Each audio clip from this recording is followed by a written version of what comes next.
Welcome everyone. We'll just wait for a few minutes as people come in through the waiting room. Thank you so much for joining us, and we will start shortly. Okay, so the usual checks and balances. Can I check that you can see the launch report screen and not the notes? That's always that first bit, isn't it? When you show all your notes. Now, of course, because I've got the share screen, it's quite difficult to see if everybody is here yet. I can see that people are still coming in. So we will start very soon because we want to make sure that we get through everything in the time. But we will just give people, it just takes a little while for everybody to connect. So just bear with us for a few minutes.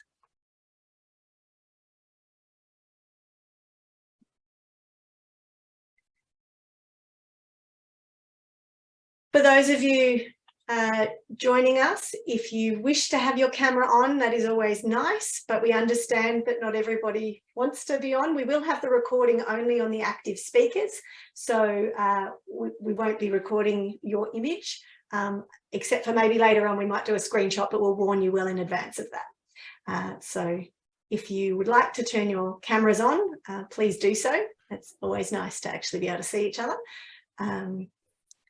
And we'll start in just a minute. Joanna, I'll get you to give me a bit of a cue as to when we've got everybody kind of joined in. Yes, I will do that. Maybe while I have the floor, it would be great if everyone in the audience could please rename themselves. There seems to have been an issue with the name. Please use your real name so it's easier for us to identify who you really are. Thank you.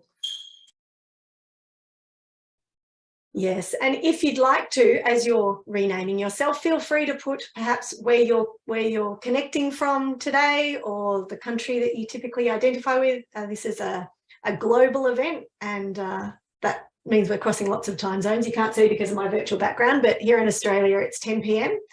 9 p.m. Now I've got myself mixed up. It's 9 p.m. So, but for some of you, you'll be just waking up. I know Sandra's got up very early in Panama.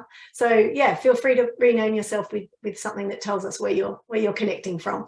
And please do change your name from being Joanna, because we only have one Joanna and she's helping with the technical stuff. And if there's 15 of them, you might get lots of messages about people having trouble connecting.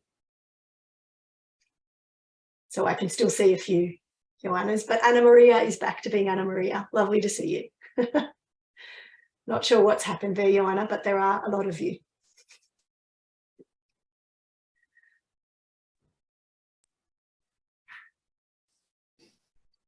Okay, we've admitted everyone who's in the waiting room for the moment. So if you want to start, please go ahead and we'll still let people in as they come. Thank you. In the interest of staying on time then, I will make a start. Thank you so much for joining us, everyone, for this exciting event. We're a bit excited at getting the report finished and out there. My name's Anina Rich. I'm a professor of cognitive science from Macquarie University in Sydney, Australia. And I had the good fortune to work as part of the Global Young Academy from 2015 to 2020. So I'm now an alumna. And this report actually stretched beyond both ends of my membership, partly because the importance of fundamental science has been something that's been identified for a long time, but is a very big issue to tackle. And partly because that's just a function of how the Global Young Academy, as a working academy that we all do on top of our day jobs, kind of operates. You know, there's a lot of consensus, a lot of different people contributing at different times. And so what you see tonight is a culmination of a lot of people's contribution, not just those of us who happen to be here tonight. So in Australia, it's customary to start an event by acknowledging the traditional custodians of the land on which we meet.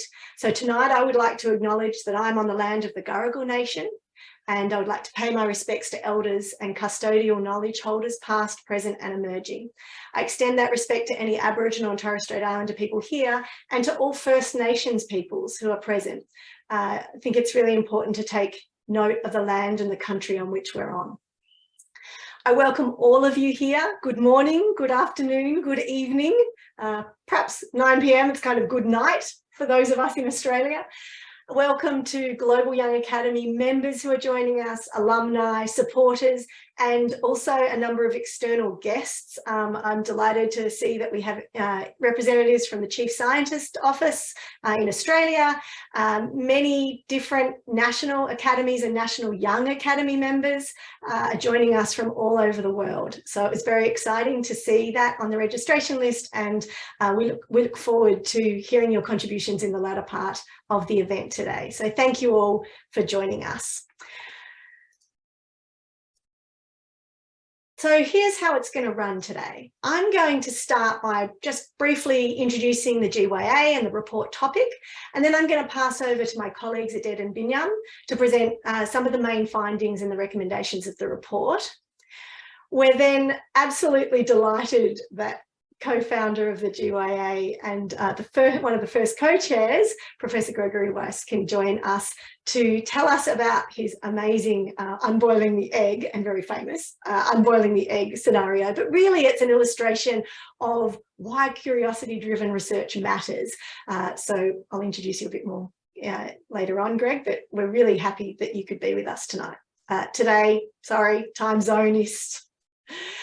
We'll then talk a bit about the UNESCO International Year of Basic Sciences for Sustainable Development, and I'm really grateful that Associate Professor Anandita Bhadra from India can join us. She's also an ex-co-chair of the Global Young Academy, and we'll describe for you a bit more context around that. And then, in typical GYA fashion, the Global Young Academy is a working academy, so we're going to set you to work. You get to choose one of 3 rooms to join. We will have one room for Global Young Academy members who are interested in new activities under the Fundamental Science Working Group. We'll have a second room for those interested in what they can do to get involved with the UNESCO initiatives for the Basic Science Celebration Year, and a third room with some capacity building where you can get a bit of practice and use some of our Science Communication Working Group outputs to get a sense of how to communicate your science most effectively in a short time.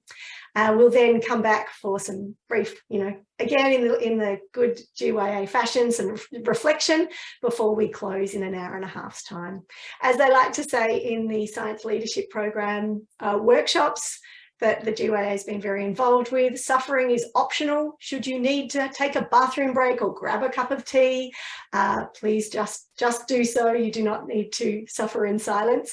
We will continue and endeavour to stay on time. And so, in the interests of staying on time, I will get started straight up. Just before I do, though, I wanted to just mention that the chat is active, and so obviously we love interaction. But being an attention researcher, that's actually my main field, I'm very aware of how distracting it is having lots of chat messages pop up. So perhaps just keep your messages, hang on to your thoughts and your questions, and then at various times between speakers, we encourage you to put them in the chat then. Okay, everything going okay so far? Everybody can hear me? Yeah, great. Let's get started then. So the Global Young Academy is an independent and, as I mentioned, working academy. It has 200 members at any one time, and they're selected based on research excellence in whatever their field is, and a real commitment and a track record to service and outreach, or essentially they're using their research beyond the academy. And one of the key features of the Global Young Academy is that you have to be under 40 to apply, and you only get a 5-year membership term. So you've got 5 years to make the most of a multidisciplinary, cross the world network of amazing people who then work together to try and make the world a better place. So the vision of the Global Young Academy is science for all and science for the future. And the mission is really to give a voice to young scientists around the world. The Fundamental Science Group, the working group, is just one of the areas where our members come together to try and address global interdisciplinary problems. So the Global Young Academy acts to empower outstanding early to mid-career scientists and scholars to lead international interdisciplinary and intergenerational dialogue with each other and also with many external stakeholders. It really acts to develop, connect and mobilise young talent from 6 continents and to try and promote reason and inclusiveness in global decision making with really, I mean, if we're cutting to the chase, what we'd like to do is help to create a better world and to use our science and our research more generally, because it's not just science, it's also humanities and cross-discipline, to really work beyond just publishing papers and do something truly global. It's been an amazing experience for me to be involved with the GYA, and this report is really the culmination, as I said, of a number of different contributors. I would like to particularly acknowledge the work of Professors Julia Baum and Jeremy Kerr from Canada, who drove the early parts of the group, and Aded Hod, who will be speaking tonight, was also involved from the early days right through to being crucial in helping getting it finally done, and all the working group members who contributed along the way. We're also incredibly fortunate to have core funding from the BMBF, and we'll talk about that at the end, but that allows us to have a fantastic office, and in particular, Ana Maria Gramate has been instrumental in really helping this working group throughout the number of years that it took. I'd also like to thank the nearly 3,000 researchers who completed the survey, which gave us their perspective on fundamental science, the funding for it, and the impact that changes in that funding landscape are having. It's actually not easy to complete GYA outputs, as many of you involved in the various ones know. We all do the Global Young Academy work on top of our usual jobs. We work by consensus, and that takes time. So I am delighted to be launching this report and getting it off my desk.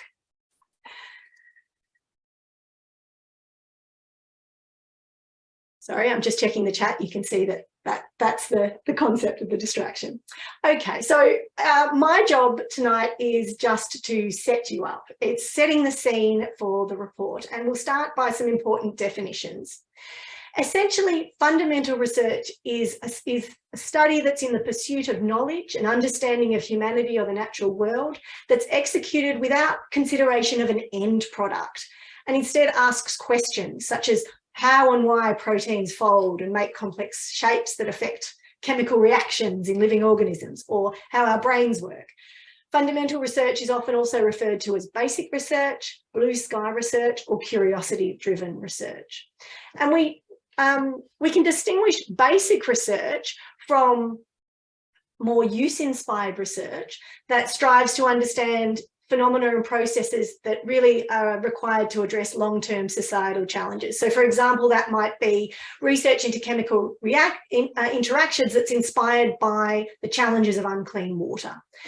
And pure applied research is really something that seeks to use existing knowledge that is discovered through either basic or use-inspired basic research to develop practical solutions to specific challenges. So, for example, the development of an antiviral medication that targets a particular protein in a virus. And we use the image of an iceberg to represent the really massive body of fundamental research that underpins the much more visible tip of applied research outcomes. And essentially, without this without funding and prioritisation of fundamental research, we wouldn't have this supporting structure from which to develop these applied outcomes. So that's why we've chosen to use an iceberg as a really visible reminder of what has to precede and go underneath so many of those discoveries that have changed the world. So why is basic research so important? Why are we devoting all of our time to it? The first section of our report really lays out some of the evidence for why basic or fundamental research is so crucial, and it can be summarised in 4 main points. First, fundamental research is the foundation of innovation. It gives us the base, the necessary base of a pyramid, or an iceberg if you like, that has applied research at the top. If funds are directed exclusively to applied research, then a law of diminishing returns will eventually apply. And So we have this this nice little infographic, I guess, in our report that really emphasizes this through the quote of a mathematician who said, "My methods are really methods of working and thinking. This is why they have crept in everywhere anonymously." So basic research lays the foundation for that capacity to understand and innovate. Basic research also, although the original goal is to advance knowledge without a direct end product in mind, creates transformational practical applications. So there's many demonstrations that fundamental research leads to these groundbreaking discoveries. For example, fundamental chemistry research on nuclear magnetic resonance spectroscopy led to the development of magnetic resonance imaging, MRI, and functional MRI, which are now widely used in both clinical and research functions. Our ability to navigate using GPS readings relies on Einstein's theories of special and general relativity. So there are many, many instances where the fundamental research has resulted in truly groundbreaking real-world solutions to problems.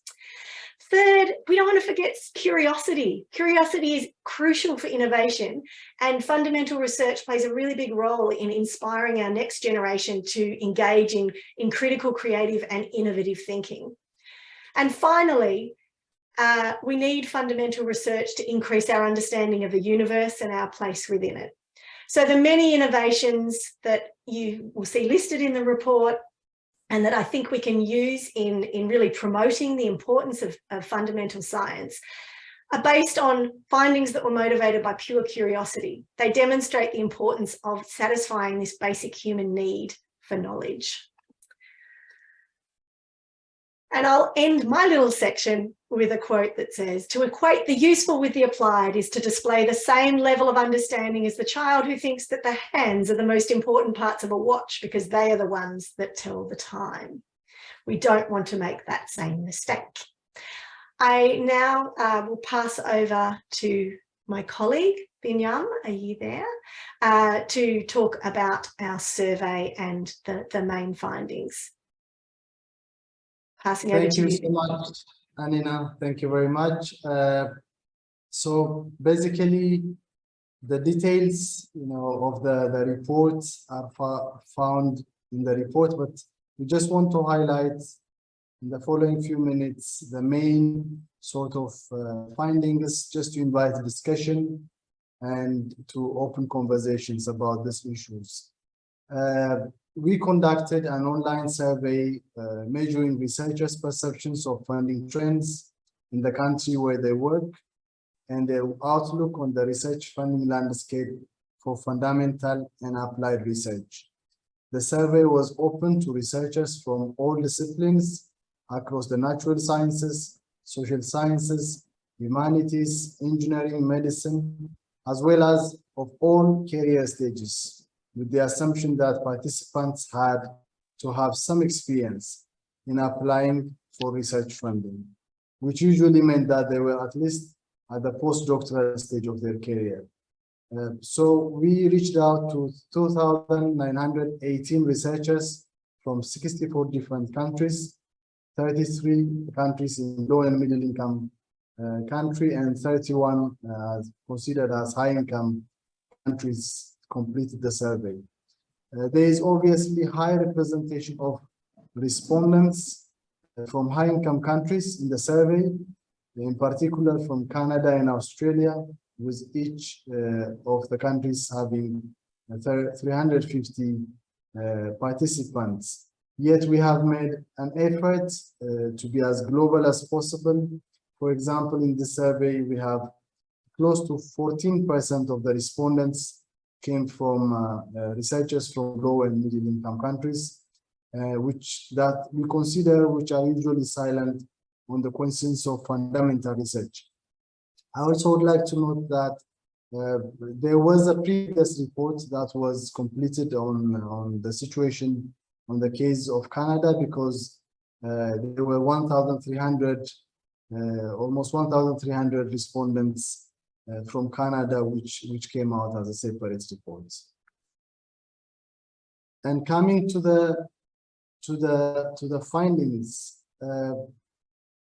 One major finding we have was about the research focus of senior academic research programs that had changed substantially over the 5 years preceding their participation in the survey, with the most commonly reported change being a shift away from fundamental research and towards use-inspired or applied research. So 69% of the respondents cited changes to available research funding as the reason for shifting the focus of the research programs. You can see in the graph that on the blue one, the fundamental research, both in the low middle income and high income countries, you can see that there is a drop. There is a drop in terms of the funding or the research focus. But if you see to the right, the red and the blue, the red and the darker, and which is an applied and use-inspired research, you see an increase in terms of the research focus. So you can see that most researchers are increasingly shying away from fundamental research, both in high income and low and middle income countries. And another finding we have about from the report is about researchers' perception in government priorities towards applied research. And we discovered that 82% of respondents say that applied research has become a high priority for the government over the past decade, and 37% believe that use-inspired research had become a high priority. So once again, you see that majority of respondents perceive a shift in government priorities in favor of applied research. And this is also shown in the graph to the left. In low middle income countries, you see that fundamental research is very low, but use-inspired and applied research, it really increases.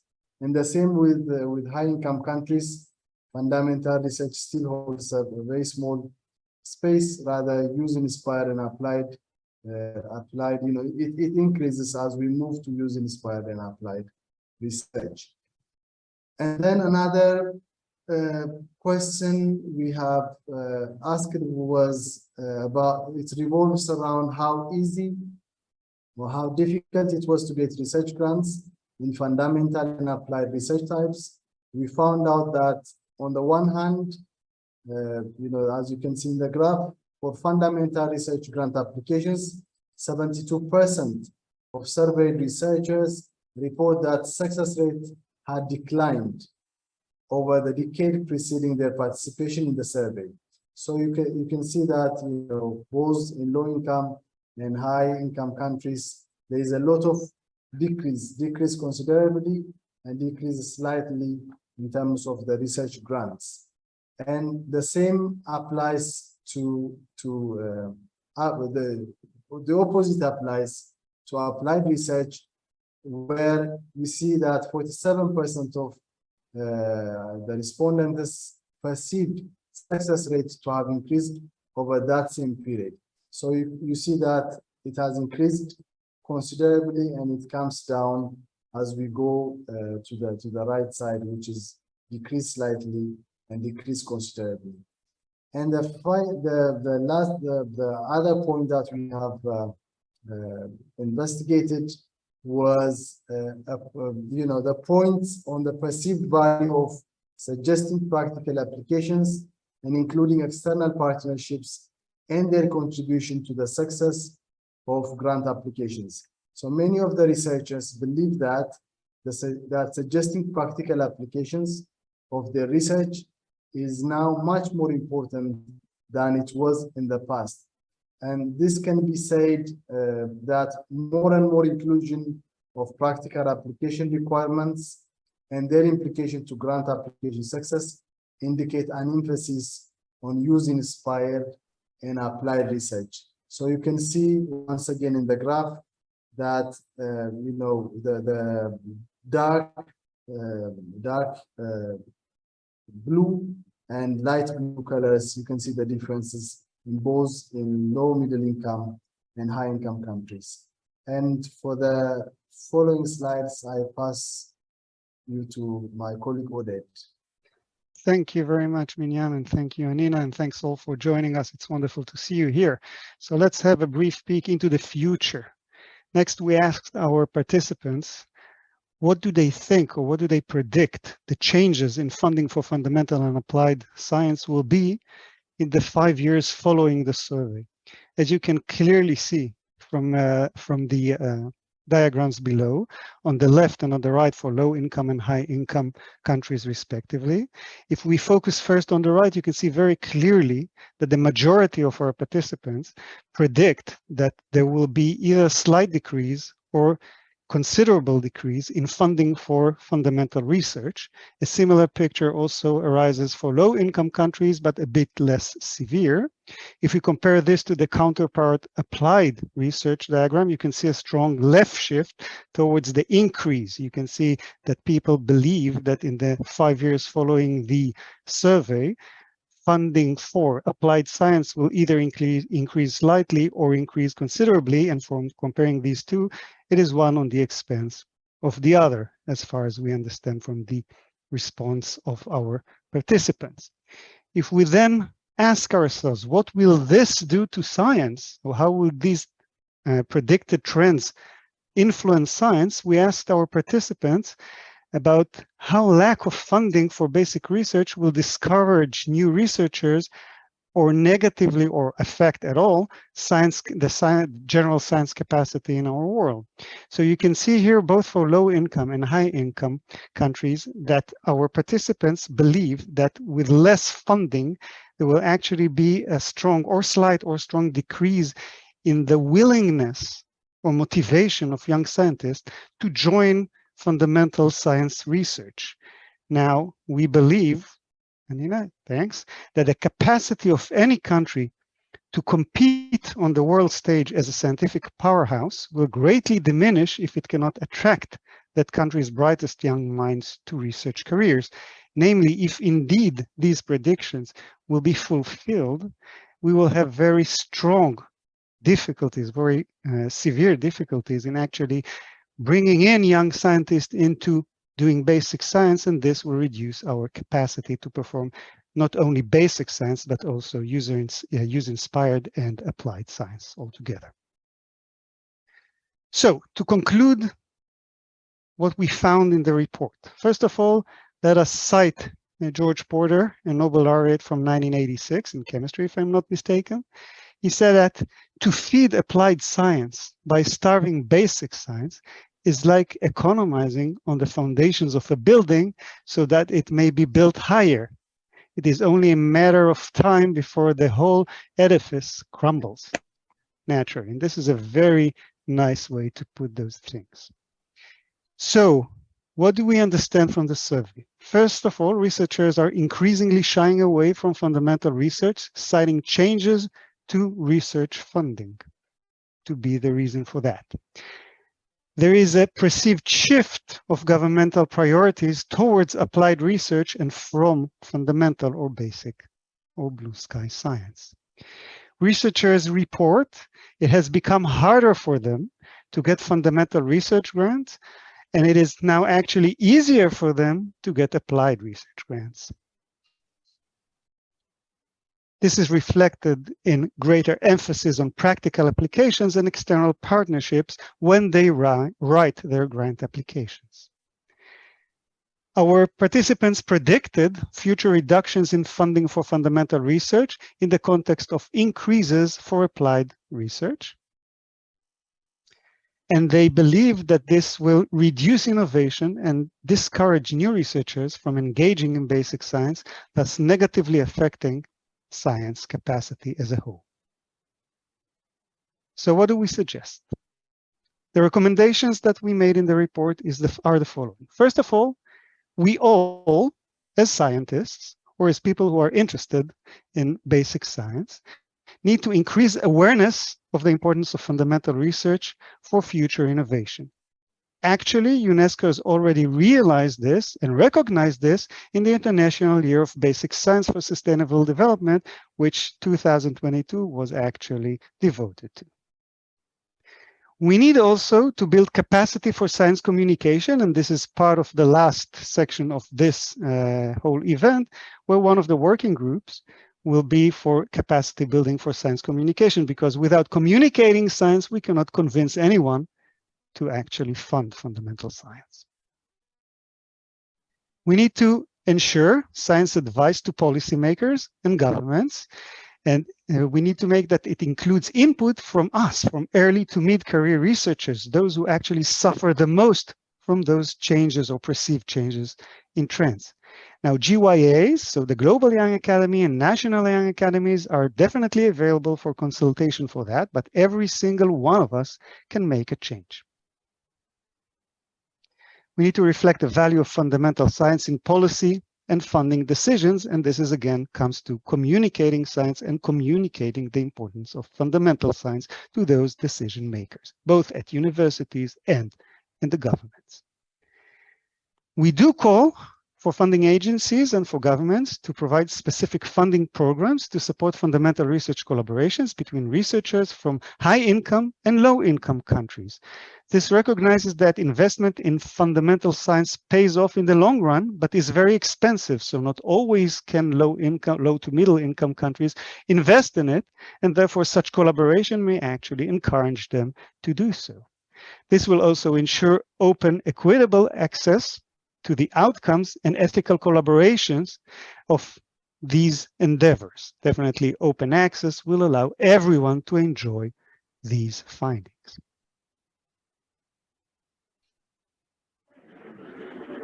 Thanks. Thank you, Aded and Binyam. We will have an opportunity for some questions and discussion later on, but now we will move immediately to Professor Gregory Bass, who is going to, sorry, I just gave that the German tilt, I'm not sure why, who is very kindly agreed to come and tell us about his research and his reflections also on the report. As I mentioned before, Greg was actually the co-founder of the Global Young Academy, so we're forever grateful, and our first co-chair. And I will be quiet now and pass over to Greg to tell us about why curiosity-driven research matters, particularly in unboiling the egg. Over to you, Greg. Thanks, Adina, and thanks to the authors of this really fantastic report. As a co-founder of the GYA, I'm so proud of what this organization has become. And I think this report illustrates exactly what we had hoped for many, many years ago, over a decade ago, when we envisioned the GYA as an organization that impacts the future of our planet and most of all speaks to the concerns of young scientists everywhere. So thank you for this. And thank you also for the honor of being invited to speak today. I care a lot about fundamental research. It's one of my passions. And today I thought I would illustrate one example of why fundamental research is so exciting and unpredictable and oftentimes unexpectedly powerful. And I'm going to talk to you today about this unboiling an egg story from my lab.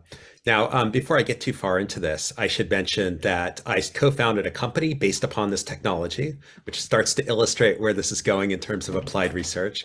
Oh, and I'm also going to start a timer here so that I don't run over time. The company is called Debut, and I have a financial interest in it. My university obligates me to have this slide at the beginning of my talks when I mention something that impacts Debut. Okay. Let's talk some chemistry. So it turns out that the chemical reactions that surround us are, in theory at least, always reversible. So if you have a transformation in one direction, you can take it backwards in the other direction. And you know, if I look around my kitchen, there's reactions taking place that don't seem very reversible, but actually they are. And this would include something like a hard-boiled egg, and I'll show you how that's reversible in a moment. But you know, another reaction like the Maillard reaction that causes meat to get that kind of brown caramelized outer coloration, that's a reversible reaction. On the other hand, it's going to be very hard to reverse it. When you burn the meat slightly like this, those carbons go away in the form of carbon dioxide. So reversing that reaction is going to be very hard. So yes, theoretically, they're all reversible. In practice, though, it's not. It can be very hard to achieve that reversibility.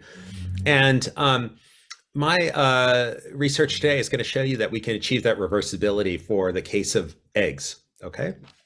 Boiled eggs specifically. Okay, so what is a boiled egg? A boiled egg is proteins that have been denatured or unfolded into an opaque state. So it forms this hydrogel, jelly-like state. And this business about unfolding proteins and folding them back is a really difficult problem in the world of biotechnology, because denatured or unfolded proteins are really worthless. You can't sell them as pharmaceuticals. They don't work as pharmaceuticals. They bedevil experiments.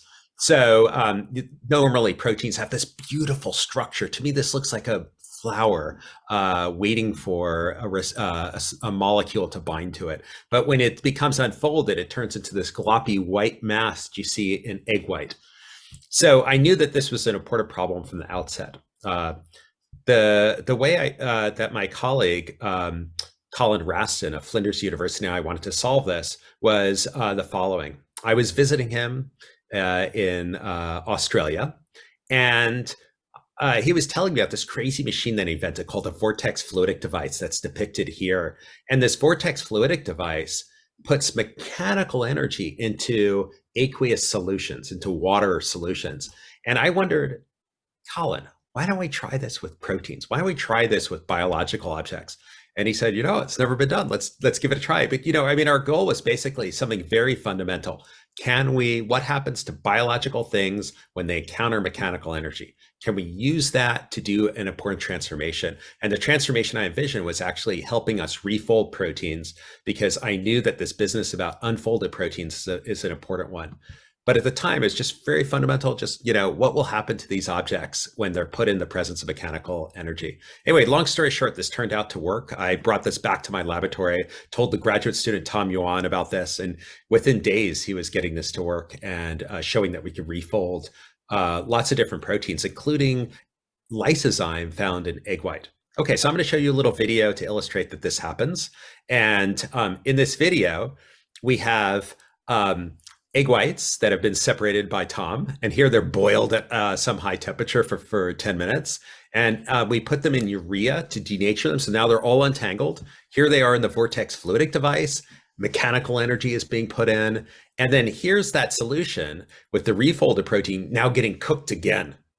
Okay, so one quick note. We know that we're getting the proteins refolded because we can do enzyme assays on those refolded proteins, and the proteins can catalyze chemical transformation only if they're refolded. So they're refolded. And usually you can't, cook something that's already been cooked, right? If you take a hard-boiled egg and cook it further, it'll just burn. But in this case, we unfolded it, and so now we can cook it again. Okay, so what we've done is we've taken raw egg, which has folded proteins, boiled it so it is unfolded, and then unboiled it with the mechanical energy of the Vortex Fluidic device, and then to fold it again, and then finally cooked it a second time. So it's twice cooked eggs. And if you look closely, you can actually see the Maillard reaction. You can actually see that caramelization that I referred to in an earlier slide right here. That's it getting cooked again. This, is a crazy idea. How does it work? It works using the unique microfluidics in this Vortex Fluidic device, where you get these standing Faraday waves. It's actually a little more complicated than that. We actually see little tornado-like nanometer scale waves that are driving the protein folding, driving the collapse of the hydrophobic core of proteins. So there's like a transient pressure that's driving it. At the same time, the shear stress is pulling apart individual protein strands so they don't tangle with each other. Hard-boiled eggs are opaque. They look white because the protein strands are all tangled up with each other. Okay, so turns out everyone on the planet, it seems, has opinions about hard-boiled eggs. And in addition to getting an awful lot of email, I also found that there was a lot of interest in this topic. And so this is my graduate student, Stephen Kudlasik, he was an undergraduate at the time. I put him in front of all the television cameras for this. But I did have to do the Reddit AMA, the Ask Me Anything, because that's just so much fun. And so this became an internet sensation in only 3 years. You could check out the YouTube video about this if you'd like to learn more. And I just in passing, something like 4.5 million people have seen this YouTube video, which is kind of amazing because really this is a story about thermodynamics and kinetics of protein folding, which is not the usual topic people turn to YouTube to learn. All right, so this ended up leading to an Ig Nobel Prize in chemistry. And so this is for science that makes people think or makes people laugh and then think. And here I am getting the prize from real Nobel laureate, Jack Szostak, who's actually a friend of mine. So this was a huge honor. And this is my collaborator, Colin Raston. Okay, so now, big question. What good is this fundamental research anyway? So the short answer is, it's not really about unboiling eggs. The egg producers of America called me up soon after our paper got published and said, finally, you've solved my broken egg problem. We have so many eggs that we send in shipment that get broken on the way to the store. Finally, you've solved that problem for us. Now we can just boil them all and send people home with one of your egg unboilers. But that's not really what we did, in the sense that you can't imagine people adding urea to their food to unboil eggs at home. So this was not going to work. But really, what we are interested in doing is actually solving this protein folding problem. It's still slow and cumbersome to produce proteins. The other thing is we ended up licensing this technology to Debut Biotechnology, and they were interested in the following. We ended up it's turned into a little cottage industry for Colin and myself, and we published a number of papers on this. One of the applications we found was that we can accelerate enzymes.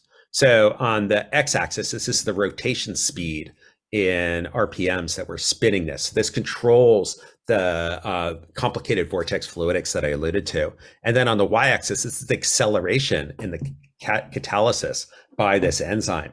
And one thing you'll notice is that these two different enzymes have two different speeds that they like to accelerate at. So peaks and the valleys aren't matching. And what we think has happened is we're tapping into mechanical resonance of different enzymes, kind of like a hummingbird's wings. Hummingbird, it turns out, uses mechanical resonance. Or another example would be slamming a hammer against a bell. It has a mechanical resonance that leads to one note one frequency being resonating in that bell. So anyway, we've licensed this technology to Debut. Debut has raised something like $35 million in funding at this point and employs 60 scientists in La Jolla and Atlanta, La Jolla, California, near San Diego, and Atlanta, Georgia. So unboiling an egg seems like a goofy idea. It's certainly blue sky research. It's certainly something that had no practical import at the time, but it's turned into something that is important for sustainable development. And the reason is, by accelerating these enzymatic transformations, we can then produce molecules in a greener manner. We could do it faster, using less energy, using less water, producing less waste. And that all fits very nicely into the goals of sustainable development. And that's essentially what Debut has commercialized it to do. Okay, I need to end by thanking my team that made this work possible. These are my funders. I'm very grateful to their support. None of these funders, however, are funding our work, our most basic research with the Vortex fluidic device. All of my proposals in this area have been rejected. Okay, so I get funding for much more applied research, and then I apply it a little bit on the side. We call this submarine projects to fund this work. And I think that's a loss, because in this sort of research where you don't know what's going to happen, you oftentimes can have the best outcomes. And that's what I wanted to illustrate today. Thank you so much for this opportunity again. It's been a huge honor to speak to you. Greg, thank you so much. It's so cool. Every time I hear it, it's cool. But it's, yeah, that was really wonderful. So I wish we could clap together. I think this is the version for Zoom. Thank you so much. Now, I'm sure that there are probably questions for Greg. Hold on to them. Hold on to them. There will be an opportunity. But now we're actually going to go straight on to Associate Professor Anindita Bhadra from India. As I mentioned, Anandita was also a previous co-chair of the Global Young Academy. I feel incredibly honoured and fortunate to be able to call on both Greg and Anandita to enrich our launch today. And Anandita has very kindly agreed to give us an overview for the UNESCO International Year of Basic Sciences for Science for Sustainable Development. Thank you. So I will pass over to her. Thank you, Anina, for the kind introduction. It's a great pleasure and privilege to be here today and presenting the idea of the IYBSSD to this audience. Any event of the GYA is great to be a part of. It's a community where we, enable each other and help each other. So it's always lovely to be back here. So I'm supposed to be talking about the idea of the International Year of Basic Sciences for Sustainable Development 2022. And I will also briefly tell you how the GYA is connecting to this event for the year. So as many of you would already be aware, and we've been talking about this since the past 30 to 40 minutes several times, that this is the year of IYBSSD. So I will take you briefly through the idea of why this was considered to be important. And here I again borrowed the iceberg from the launch of the report, because this is such a beautiful analogy. So the idea was, why do we really need the basic sciences? And I think we have already highlighted the need for the basic sciences a lot during the previous 3 presentations. So it is curiosity-driven research that leads to production of new knowledge. And as Anina very beautifully said, that this kind of new knowledge is typically the unseen part of the larger part of the iceberg, which is below the water. And really all of this contributes to the building up of technologies and application-oriented research, which is the tip of the iceberg. So while we really need the applied research for the progress of society, for new technologies to come up, for new medications to come out, new vaccines to come up, we also need to keep generating the basic knowledge, which will feed into the system of creating new technologies. And today there is a growing need for interdisciplinarity in research. Different fields of sciences, humanities are coming together to think for the future of the world. And stakeholders need to collaborate together for a sustainable future. And this is something that we absolutely cannot avoid any longer. So because of this growing need of collaborations between stakeholders, be it the researchers, the funding agencies, government initiatives, and the public, and of course, students who are the future generations of citizens, we need to think about how to promote interest in basic sciences, how to teach basic sciences to our children, and how to create a genuine interest in science itself. I think the COVID-19 pandemic has opened our eyes to this need for collaborations. Everywhere you look, there has been a lot of sharing of ideas, sharing of information, sharing of data, which also gives a lot of importance to open science, something that this report also recommends. And a lot of the technology, a lot of the vaccine development and the fight against COVID has actually been enabled by knowledge which has been generated by very, very basic research in virology, in immunology, in the health sciences.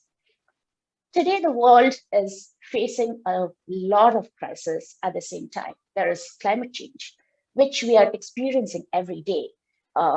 Sometime of the year, you would see there are a large number of forest fires happening. There is increased temperatures. There is sustained lower than normal temperature in some parts of the world.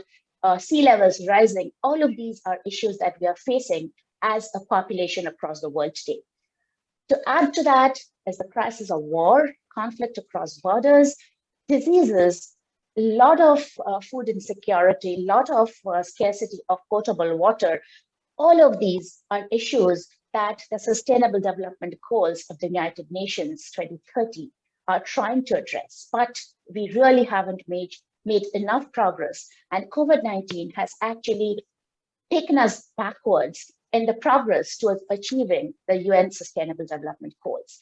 Today, it is all the more important that, again, we think in terms of how basic sciences can contribute to build a sustainable future. And this is what the UNESCO had in mind when they proposed the IYB SSD 2022. So though the year 2022 was recognized as the International Year of Basic Sciences for Sustainable Development, the year was officially launched at the UN headquarters in Paris on 8 July. And here is a snapshot of the YouTube video from the opening ceremony, the one that started off, kicked off the day-long events on 8 July. And if you would like to go and visit this page, all you need to do is search it on YouTube and you'll find the series of videos. What I would like to highlight is at the opening ceremony itself, there was a lot of emphasis put into how young scientists can contribute to the idea and the theme of the IYB SSD. And I'm very happy to tell you that several of the GYM members are keenly interested in the idea of the basic sciences, and the GYA is an active partner of the UNESCO in working towards the theme for this year. Some of us who are already here and would be moderating one of the breakout rooms today, Annette, Jane, and myself, we are part of the International Advisory Committee, and the GYA internally has started a group which is going to actively contribute to the programs of the IYB SSD. And this is being led by Professor N.C. Irfani, who is also a member of our executive committee. So all of you who are interested in discussing how we can participate in the events coming up throughout the year, please join us for the breakout room. Here I would like to just highlight two events which we have done through the GYA. GYA member Mita Dasok, she actually carried out an event where she was doing a survey, and approximately 150 students who are in high school, grades 10 to 12, they were participating in this, and they were asked what their understanding of basic science or basic research is. And the cartoon here shows you some of the key words which came up through the survey, and it's interesting to see that most of the students answered with easy or simple science. In a way, that is very encouraging, because if students think simple science, easy science is what basic science is, then they might be more motivated to take it up and think that this is something I can do. On the other hand, it is a little depressing, because if the words easy and simple are being used in a negative sense, then what is more interesting and difficult science might be what students think of applied research. And we only need to interact and engage with such children more to really understand what they really think and how we can get them more and more interested in the basic sciences. And so those of you who are interested in communicating ideas of basic science, please join the breakout session where this is going to be discussed and will be led by Sandra. The second event that was being conducted was actually conducted by me in my institute, Indian Institute of Science Education and Research, Kolkata. So this was a national event open to children from the age group or the classes 3 to class 10. So this would be typically 8 to 9-year-old children to 15 to 16-year-old children. And there were about 162 valid entries which were received in terms of essays and artworks. And a panel of GYA members and alumni were the judges who graded all the entries, and they did a humongous task of grading the entries, multiple judges for each entry, and then they came up with the selected recipients of the awards in each of these categories. And what I would like to highlight is the students were asked to express what they would do to change the world if they were a scientist, and they were asked to think about sustainability and science. And we got really beautiful illustrations and beautiful essays. And I would like to stop here just showing you some of these entries that we received, the 3 winning entries in the 3 categories. The one on this slide is from a student in the 3rd standard who was suggesting that if she were a scientist, she would really enhance the use of solar power as a source of energy for the future. And then we had 2 more entries. I really like that the scientist in the middle is a girl, and not typically a white-haired elderly male in a white lab coat. And here, in this cartoon, you would see that she is really thinking of many, many ways in which one could contribute to sustainable development. And the final entry here on the right is a really intricate piece of art where, again, you have the girl representing herself in the middle, where she is working on the computer, and then a huge number of technologies which she would like to develop, where she would want to put the country. You'll see the Indian flag everywhere on the map, be it in terms of science diplomacy or in space or in other spheres of science. So these were really beautiful entries that we received. And what I would like to highlight is these were children who are just exposed to science in their schools. And most often than not, through the media, through advertisements, they are exposed more to applied sciences and the concept of science, which is very, very applied, at least in this country. So it's nice to see that they are also able to think of basic science and the need to highlight this to the children who would be our future. So thank you. I look forward to the engagement during the breakout session. Thank you very much, Amindita, for this wonderful talk and for the amazing products that you just presented. Really amazing artwork about fundamental science and applied science. Thank you so much. So friends, what we're going to do now are 2 things. One, we're going to take the next minute or less in order to do a nice group photo. So if you are interested in joining us in the group photo, please open your video cameras and Jim will take this group photo. We will do it in like 15 seconds. So everyone has the chance to open the group photo. I have the chance to take off my reading glasses, so I look nicer and younger. There we go. Yes, so, Global Young Academy, right, Oded? Yeah, I'm an alumni. There we go. All right. Moritz, Purat, can you also put your camera on? On mine, it's only an empty. Thank you, sir. Clarissa, Gagel, and Johanna. All right, I'm going to do it in 10 seconds. No, 3 seconds. Sorry. Yao Burgess. All right, I'm sorry to call you out specifically. Yeah, perfect. Okay, on 3, 2, 1. Fantastic. Thank you for that. I will save that. And then I'll do one other quick one just for sake. One, and here we go again in 3, 2, 1. Yep, thank you.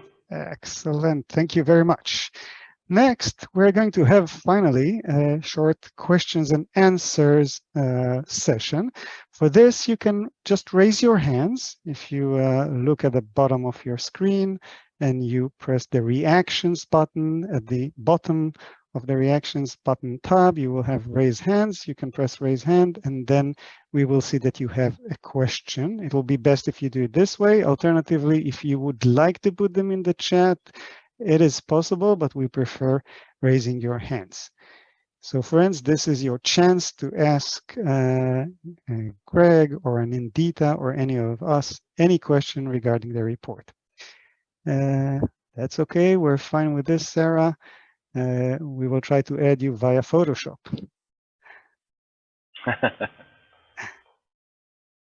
Any questions to our panelists, to our speakers? Questions from the audience? Any questions by the panelists? Well, I always have questions, but I think I've spoken enough today. Now, we know how this works. What happens is that everyone feels a bit awkward and nobody says anything. And then like just one person starts. So who's it going to be? Who's going to There we go. There we go. Ishal, Manishma, how are you doing? Sorry, Ishal, good. go ahead. I struggle with not keeping my questions on. No, more of a comment. I guess the general attitude we all have, especially in lower income countries, but actually it's everywhere, is hide the basic research, as Gregory said, and apply for the basics, for the applied stuff, and then really come up with something and do it on the side. And my concern is how that selects for very specific personalities and who ends up becoming research leaders and what gets rewarded in the system. So my question, I guess, is how do we get governments across the world, doesn't matter lower middle income or high income countries, to recognize the fact that the ecosystem is sick currently because it lacks these personalities that are getting selected out of the system. Thanks, Ishal. Who would you like to forward your question to? I'm the moderator. Yes, Gregory first, because he mentioned it first, but anyone as well. Please, well, sure. First, thanks a lot for the question. I think this report is a good start, right? Now, next we need some way of publicizing this report, of publishing it. Be good to get it out as an editorial somewhere. The more people we can get in front of, the better. But I think this is a #1 problem. It's it's very worrisome, right? If we end up selecting for a subset of scientists as opposed to the most broadest selection of scientists. Indeed, and actually with this, I would like to also encourage our participants here to just grab the report and send it over to your decision-making or policymakers in your countries. It can be at the university, it can be in your government, in your regional government, whatever you have, and you can send it over to so they can read it, give them the main reports. If you want, you can send them our contact information so we can contact them and speak with them about this, just as much as we can do to encourage fundamental science funding. Actually, I have one question for you, Gregory. I love the term submarine science. I'm trying to make my submarine science to be the applied one and just to turn the world around, but it's not always successful. How much in your research would you say submarine science in percentage or more or less would take out of your entire research copy? Well, I don't want to give an exact number because I think my funders might be surprised. Sorry. Can we stop recording? Yeah, we're no longer recording. Okay, it's actually a surprisingly high percentage. I run my laboratory as a model like the company Boeing. So you all know Boeing produces jets. What you probably don't know is that they produce a jet, sell a ton of copies of that jet, stop doing any engineering on that jet while they're selling lots of copies, and then use all the money that they get from the jet that they're selling to make the next generation of jet. I think of my laboratory, and I think a lot of people do, as laboratories where you have some project that's working. That's what you sell to the funding agencies, and then you use that money then to do the next exploratory science that then goes out and gets you the next tranche of money. I don't recommend this necessarily. I don't think this is a great model for success, but honestly, it's very hard to get funding for science that's basic, that doesn't have any clear applications to the taxpayers and the people who fund their research. But that is something I've done for many, many years, and it's worked for me, but I don't necessarily recommend it. It is more stressful. I completely agree. I think it is a really bad model for funding. However, I do believe that the funding agencies are aware of this and will support it, despite the fact that this is recorded, will support it because they do understand and realize, I believe, the importance of fundamental science. I can say that at least in my country, which is Israel, of course, the Israel Science Foundation is by definition a fundamental science research agency. Namely, you actually, in the past couple of years, you are actually obliged to sign and to fill in a fundamental science statement with each and every grant application that you are submitting. So, but this is, I guess, very unique. And as we have seen, trends are different around the world. And also in Israel, perception is very similar to that of the world itself. Yes, any other questions to our panelists from the audience? So Greg tells us that this is also true in the US, namely the US NIH tells its researchers to do the best possible science with the funding that they receive from them. Indeed. In Australia, what we have is the Australian Research Australian Research Council, or the ARC, is our there's a National Medical and Research Council, and then there's the Australian Research Council, and they're supposed to fund sort of the two types of research. One's related to medical and has both basic through to translational, and in the ARC has systematically definitely been moving towards, you know, you need more and more of the applied or the translation. And so, you know, effectively what it does is it pushes people who are fantastic basic scientists to try and do it all. And I think generally the problem lies in the fact that we end up with, you know, also the push for universities to be able to do it all, rather than seeing universities as like the foundation of the innovation and the curiosity-driven research, and then perhaps industry translates that, or other researchers who specialise on that. And I think that's a big pressure on researchers to try and do it all, rather than focusing and specialising and then have other people build on that research. It makes it really tricky. Indeed. Thanks so much. And Indita, would you like to add anything to this?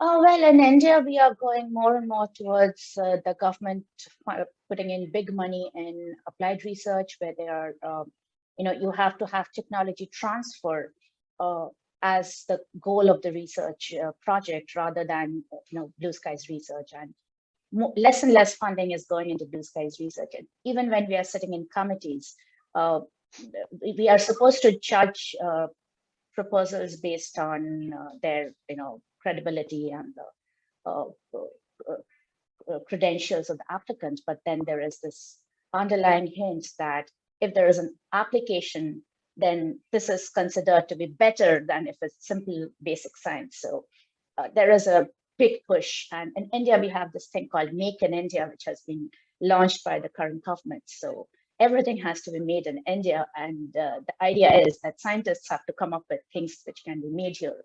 But who does the basic science for that is not very clear. So we actually are seeing this all the time. Thank you. Binyam, do you have anything to add on your part? Oh, I don't see Binyam because of the show. Yeah. Oded, can you hear me? Yes. Okay.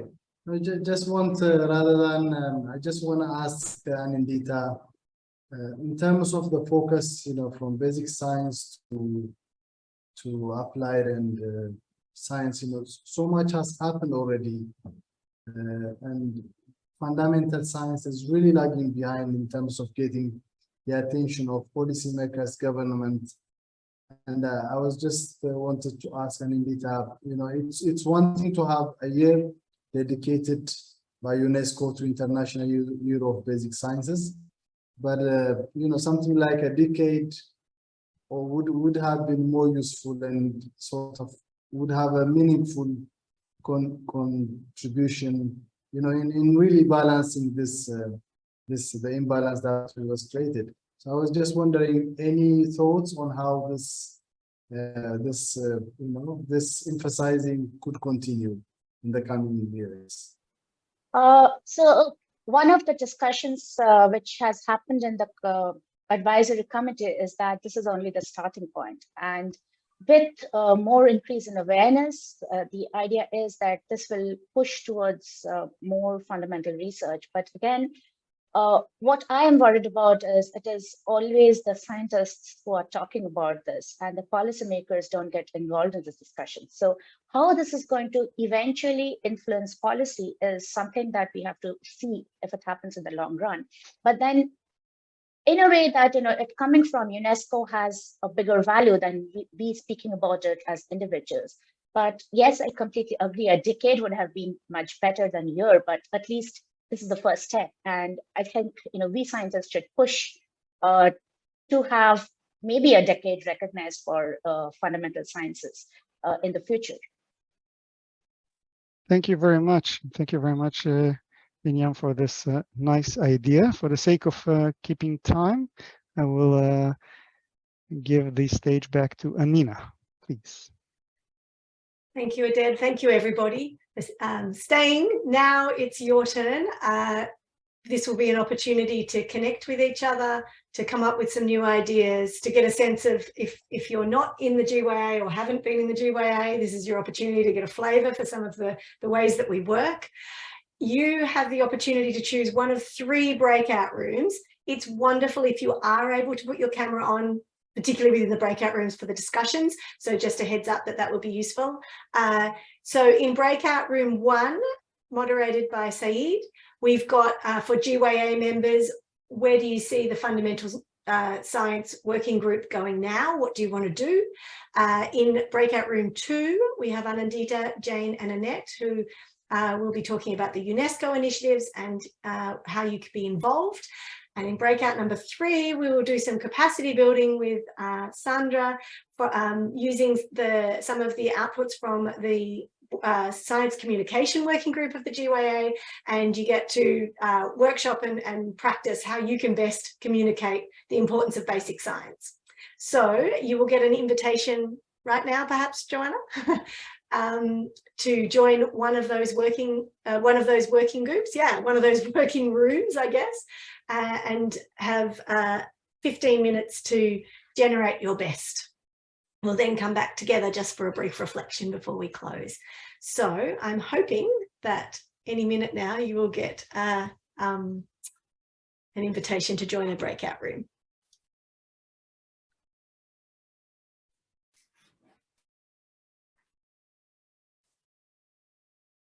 Are people getting breakout room invitations or not yet? Not yet. Yes, people are getting in the rooms.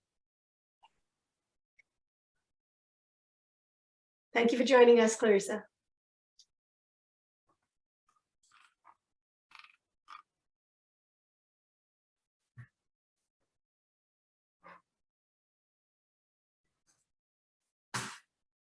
Okay, we've got people moving. This is great.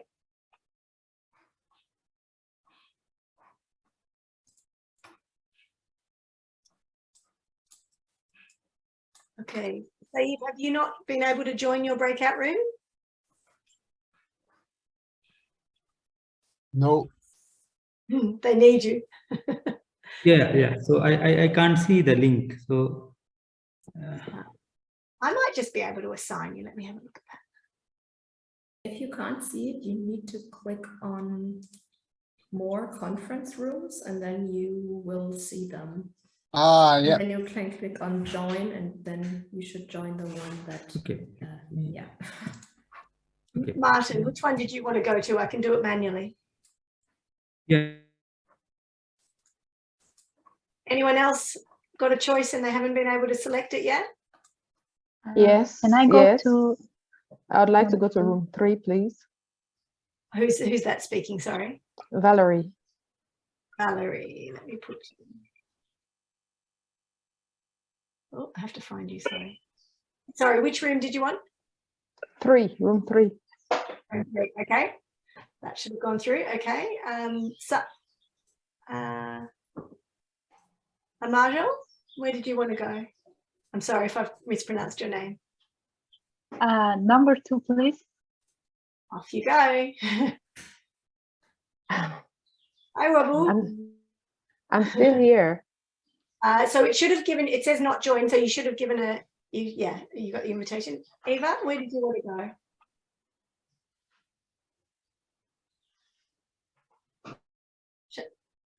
Anyone else who would like some help getting to a workout? You can also post it in the chat. Can I go to room 1, please?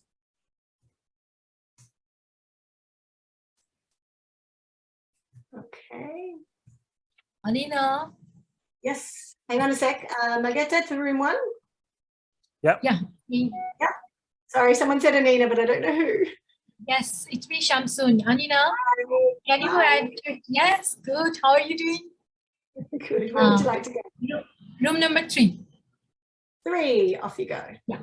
Okay. Thank you. Okay. Eva, do you want to go somewhere?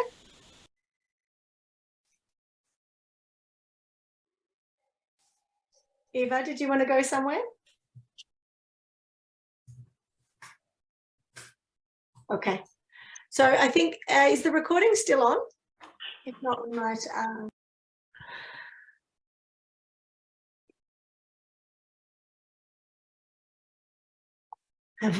Oh, people are starting to come back now, I think. Joanna, I think the breakout rooms take like a minute to close as well. Yeah, so well, there's like 15 seconds left. So 15 seconds until everyone 10, 9, again, I'm going to do a countdown. No worries at all. Thank you for managing that.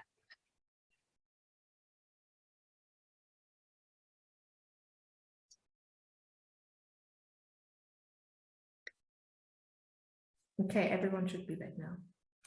Great. Welcome back, everyone, and apologies for that being a bit on the short side for a full discussion or breakout room. Hopefully it gave you a little sense of the type of things that the Global Young Academy do and the way in which perhaps you can be involved. I was only able to pop in very briefly and heard a great idea from Sarah about something that I think we can all do. Basically, I think of it as being like Greg. Each of us could record a short 10-minute little talk on our science and why we think basic science is important, and that could be then used for, as Sarah was talking specifically about a course that she's running and her students, but I can imagine that would be really quite widely usable for promoting the importance of basic science. So that was just the brief snapshot that I heard. What I'd love to hear from before we finish off is from anyone else who was in a breakout room and would like to share something or indeed just a reflection on the event today. I was going to say tonight, but clearly that's just me in Australia. For some of you, it's still early morning. So I'll just open the floor for just a few minutes before we close off.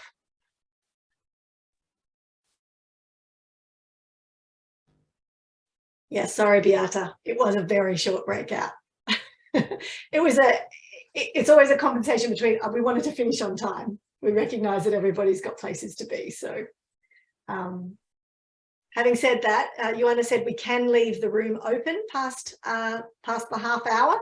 So if you're in the middle of something crucial, please stick around and share it. Beata, over to you.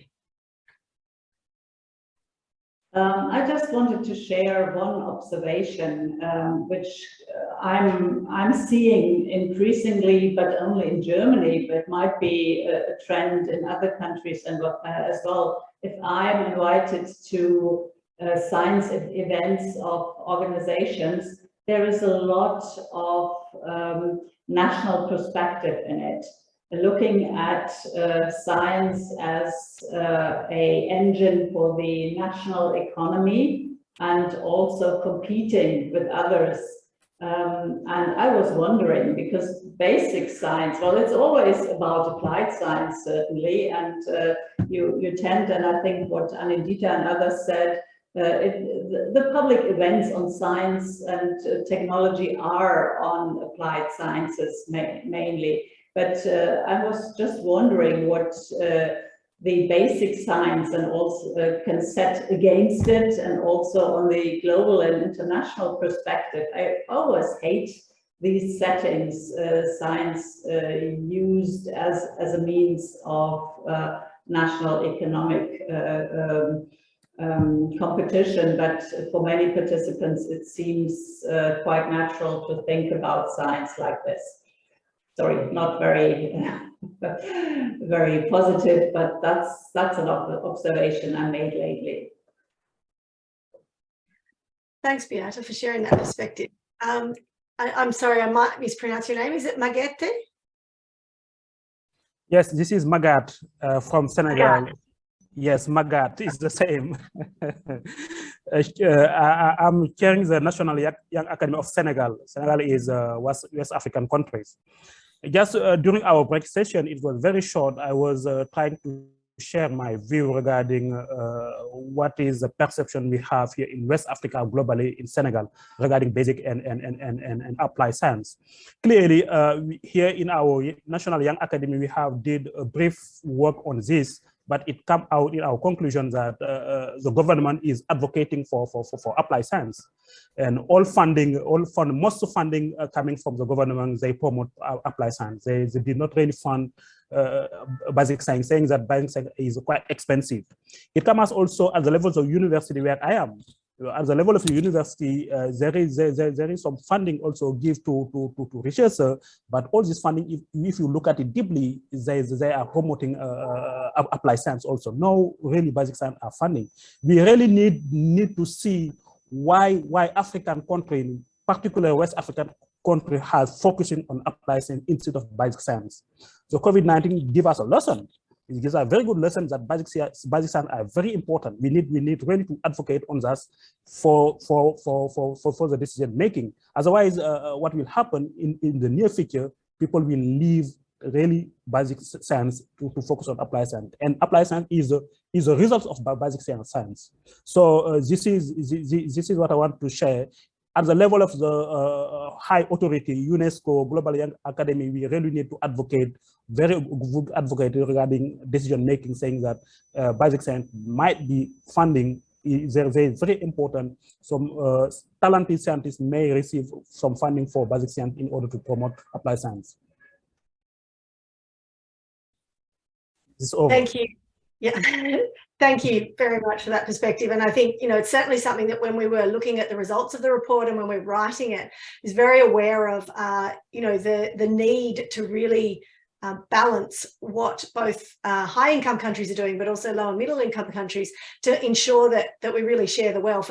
And I remember, perhaps Martin, would you like to comment on that, the issue of, like, you know, because often there's an emphasis that says, well, high-income countries could perhaps pay for more basic research and then share the benefits, but there's a consequence to that, which is also that then other countries don't get that benefit of research development. Martin, did you want to comment on that rather than me, actually, given that it was your point? Put you on the spot. Yes, I think it's quite important that, you know, we don't see the high-income countries being the sole driver of fundamental sciences. Because if you think about the development of a well-functioning research ecosystem and how actually to go away from your economy being lagging behind and rather at some point pushing forward, if we think about fundamental sciences as a driver actually for development, that's a very important feature that I think the lower income countries should not lose out on, because they want to go further. They want to change the status quo. With a research system that is only reactive, that only responds to current challenges, you never get out of the trap that are always, you know, chasing the case, chasing up, but never leaping ahead. Thanks, Martin. Magat, did you have something else you wanted to say there? Yeah, I think the other comment I may do is regarding the collaboration between high income countries and also low middle countries. We need to try to advocate some facilitation on capacity building regarding African countries and northern countries to facilitate this. So why I'm saying that, so our network in West Africa, this is a real challenge of scientists from from Africa in general to receive some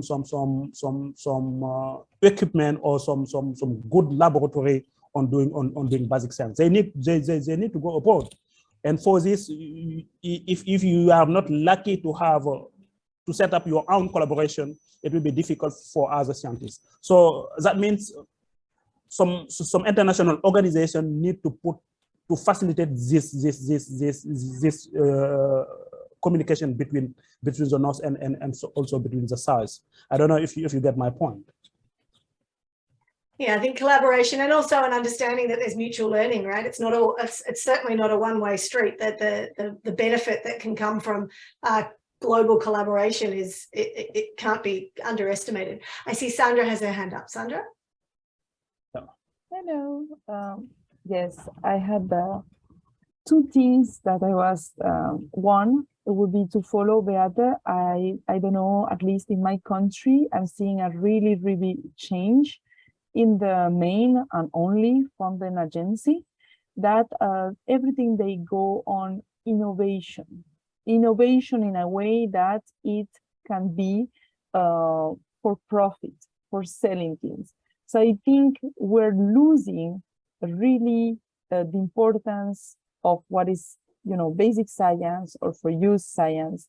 And this is where we really need sometimes to go and look for international fundings to then show that it might be important, and then to pay the attention. But of course, in international funding for really small countries, it's really difficult to be attractive.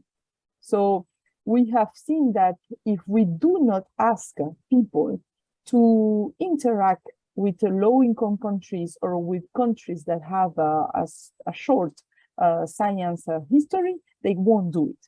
So this is something also that we need to think in the funding system, how to increase the different kind of research, but how to increase real collaboration with all the levels of countries. So for example, there's an Ibero-American network, and at the beginning, when there was no alignment, the collaboration was Spain, Portugal, Brazil, Mexico, and Argentina, always. So the network was not a real Ibero-American network. But then when you say it's a minimum of this number of countries, you have to have a minimum of 3 countries that are low-income countries. We begin to see projects with Bolivia, with Paraguay, with Ecuador, and we see a really good increase of research in these countries, where finally the other ones are learning a lot also from these countries. So I think this is something we can think of, you know. And also I think we have a lot, we should increase the North and South collaboration, but they already exist. What is really interesting is the South, we don't see each other. So we don't have South-South collaborations. So we need to increase collaborations, because all of us have a lot of collaborations with Europe and US and Canada, but we don't have collaborations with Africa and Asia. So we also need to change that to have a really full, complete network. And I think this is important not only for basic science, for, you know, all science to be more kind of creative and kind of more diverse. I don't know. This was only like little things to say. Thank you, Sandra. And although Australia economically gets clumped in the north, I'm in the south, and I'll happily come to Panama to collaborate. I would love to. Thank you, everyone. Thank you for sticking around. Thank you for being part of our launch. As I was suggested earlier, please take the link. I will quickly put the link up again. We'll also have a follow-up email that has that. So that's the link is there for you to share. I really appreciate the time that you all spent with us today, and we're sorry that the breakout room was a bit short, but these conversations can be ongoing. I would like to end by really acknowledging Joanna's support from the GYA office in getting our launch happening, and for managing the technical, to Jim for our social media presence, and for the other members of the working groups and the other report authors. I would like to thank Beate as the Managing Director of the Global Young Academy for her continued support of the Fundamental Science Working Group, and acknowledge the amazing ongoing open-ended core funding from the BMBF, which is the German Federal Ministry of Education and Research, together with the German Federal State of Saxony-Anhalt. That funding allows the GYA to have a really strong foundation, and really provides us with that opportunity to try things. And that's really what basic science is about. It's about trying things that may or may not work, to see what might come of it. And it has resulted in great innovations, as we've heard of some of them tonight. I look forward to maybe seeing some new videos on the importance of fundamental research, and seeing where everybody takes this. We are very open to hearing feedback, to hearing other questions. and suggestions, I guess, on the other things that might be good to do. So with that, I thank you very much. Were there any final comments? Anything I missed? No? Okay. So Joanna said we can keep the meeting room open for a little bit longer. So if you want to stick around, if you've got more to say, please do. But we'll stop the recording now. And thank you all again for attending.